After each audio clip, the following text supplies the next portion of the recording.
Friends இந்த அவல் மிச்சரை பாருங்க நான் பார்க்கவே எவ்வளோ ஒரு சூப்பராக இருக்குது ஆனால் டேஸ்ட்டு பார்த்தீங்கன்னா அந்த அளவுக்கு நல்லா சூப்பராக இருக்கும் நல்லா கிறிஸ்பியாக இருக்கும். குழந்தைங்க உங்கள் வீட்டில் ஸ்நாக்ஸ் கேட்டு இந்த ஸ்நாக்ஸை ட்ரை பண்ணுங்க அந்த அளவுக்கு டேஸ்ட்டை கொடுக்கும். நம்ம அவல் சேர்த்து பண்ணதுனால நிலக்கடலையெல்லாம் சேர்த்து பண்ணதுனால உடம்புக்கு ரொம்ப ரொம்ப நல்லது. ஸ்நாக்ஸ் கேட்குற குழந்தைங்களுக்கு ஒரு 10 நிமிஷத்துல சட்டுன்னு செஞ்சு முடிச்சிடலாம். என்னன்னு பார்த்தீங்கன்னா ஒரு 4 டேபிள் ஸ்பூன் எண்ணெய் இருந்தாவே போதும். இந்த மிச்சர் நம்ம ஈஸியாக செஞ்சு முடிச்சிடலாம். அவல் மிச்சர் நம்ம இன்னைக்கு சூப்பரான அவல் மிச்சர் தான் செய்கிறோம். எப்படி செய்யலான்னு பார்க்கலாமா? Hi friends, welcome to Kerala சமையல். இன்னைக்கு கேரளா சமையலில் லீவ் முடிஞ்சு வீட்டில் இருக்கிற குழந்தைங்களுக்கு சட்டுன்னு ஒரு ஸ்நாக்ஸ் செய்யணும். நீங்கள் அவல் மிச்சர் எப்படி செய்யலான்னு பார்க்கலாமா?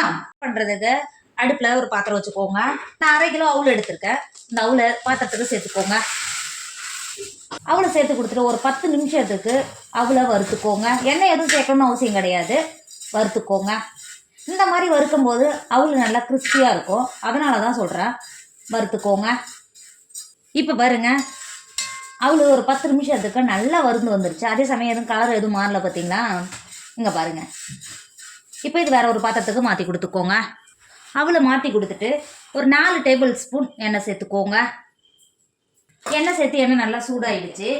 1/4 கப் நிலக்கடலையை தோல் நீக்கிட்டு எடுத்து வச்சுருக்கேன். இப்போ உள்ள சேர்த்து கொடுத்துக்கோங்க.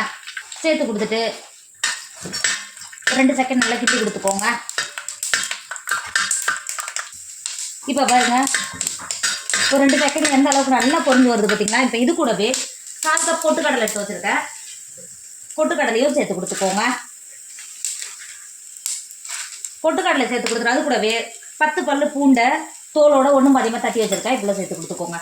சேர்த்துட்டு ஒரு 5 நிமிஷத்துக்கு பொட்டுக்கடலையும் பூண்டு நல்லா வாசனை வர வரைக்கும் வறுத்துக்கோங்க.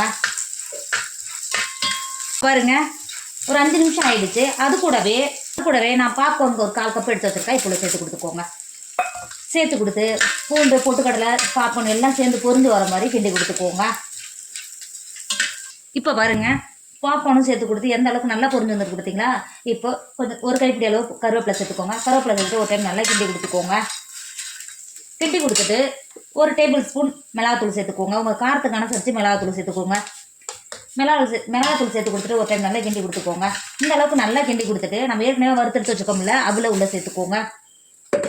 அவளை சேர்த்துட்டு மசாலாவோட சேர்த்து ஒரு டைம் நல்லா கிண்டி கொடுத்துக்கோங்க.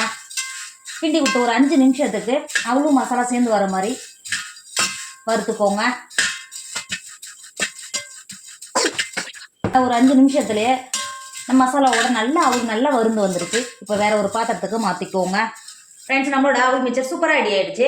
இதோட டேஸ்ட் பார்த்தீங்கன்னா அந்தளவுக்கு நல்லா சூப்பராக இருக்கும். ஸ்நாக்ஸ்னு பசங்க கேட்டாங்க ஒரு 5 நிமிஷத்தில் சட்டுன்னு செஞ்சு முடிச்சிடலாம். எண்ணெய்னு பார்த்தீங்கன்னா ஒரு 2 டேபிள் ஸ்பூன் 3 டேபிள் ஸ்பூன் அந்த அளவுக்கு மட்டும்தான் தேவைப்படும். ஆனால் கிறிஸ்பியாக அந்த அளவுக்கு நல்லா டேஸ்ட் சூப்பராக இருக்கும்.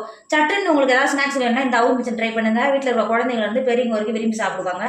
டேஸ்ட்டும் அந்த அளவுக்கு நல்லா சூப்பராக இருக்கும். கண்டிப்பாக நீங்களும் ட்ரை பண்ணுங்கள். என்னோட வீடியோ உங்களுக்கு பிடிச்சிருந்தா உங்கள் ஃப்ரெண்டு உங்கள் ஃபேமிலிக்கு ஷேர் பண்ணுங்கள். மறக்காமல் கேரளா சமையல் சப்ஸ்கிரைப் பண்ணிக்கோங்க. தேங்க்யூ.